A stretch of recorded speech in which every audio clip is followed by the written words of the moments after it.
whether to become part of Russia. The referendums are taking place in Luhansk, Donetsk, Zaporizhia, and Kherson. That's about 15% of Ukraine's territory, all told. Hundreds of thousands of people have until Tuesday to cast their votes. Kyiv and its Western allies, however, say that the vote's a sham and it's an unlawful land grab.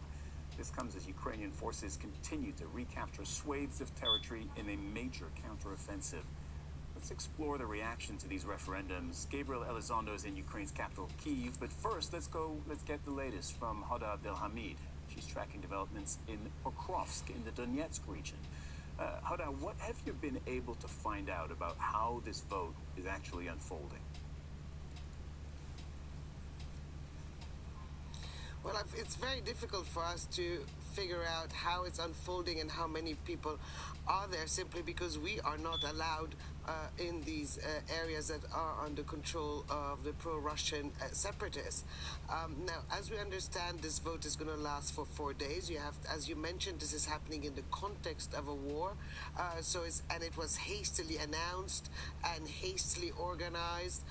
So it's happening in different ways, depending on the region where we are. For example, in Kherson, we heard from Russian media that actually people are going to go round the houses with the ballot boxes, so everyone can stay indoors because of the insecurity in that area. There's another counteroffensive ongoing there in the south of the country.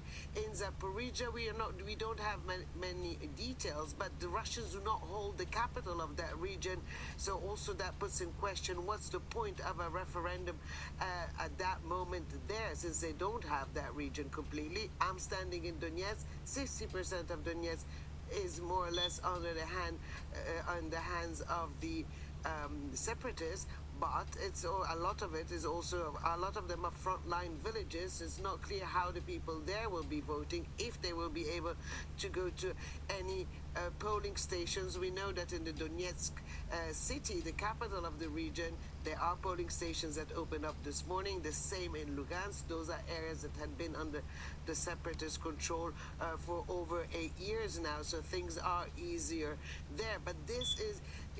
You have to look at this referendum in context of, as I said, of this war. Could be the fact that it's part of Russia's response because to the Ukrainian counteroffensive. Russia lost a lot of territory in the northeast of the country. It also left behind a lot of equipment.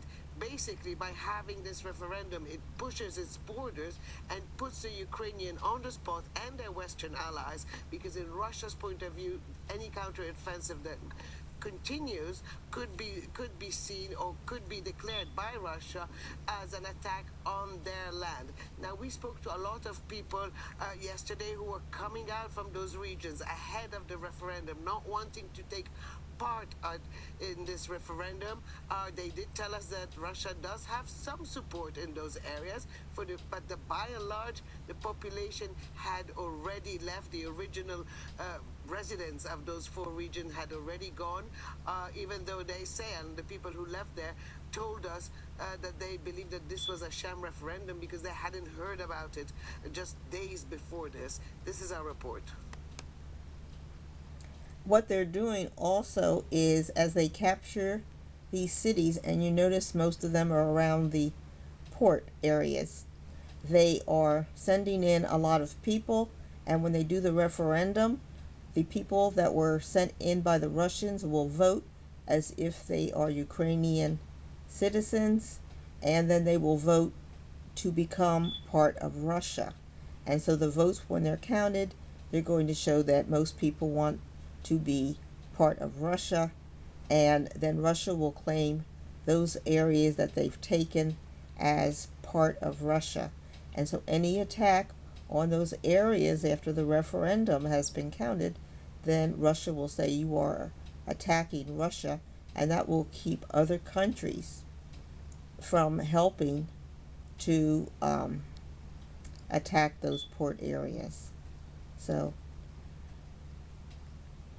just another tactic, another scam to try to land grab in the Ukraine.